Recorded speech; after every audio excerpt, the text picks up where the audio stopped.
بسم اللہ الرحمن الرحیم۔ السلام علیکم، میں ہوں محمد مظہر۔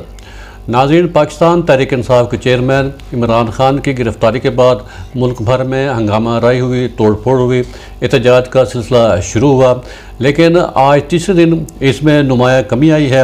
خاص طور پر ضلع ملتان میں امن و امان کی صورتحال آج کافی بہتر ہے۔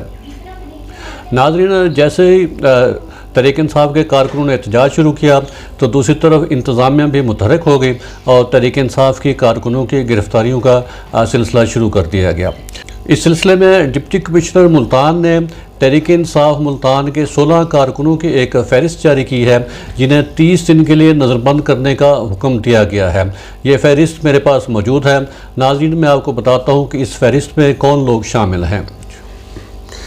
جن لوگوں کی نظر بندی کا حکم دیا گیا ہے ان میں حاجی عبدالعزیز، محمد رضوان، عبدالرشید، محمد ظفر، حمزہ، محمد حامد رضا، عبدالرحمن، واجد علی، نعمان، امجد علی، نور الحسن، مخدوم غلام حسین، امیر حسن، حب علی، حاکم علی اور محمد رفیق شامل ہے۔ ناظرین، ڈپٹی کمشنر ملتان نے ان کارکنوں کو 30 دن کے لیے نظر بند کرنے کا حکم دے دیا ہے۔ ناظرین، آج کے لیے اتنا ہی، اجازت دیجیے، اللہ حافظ۔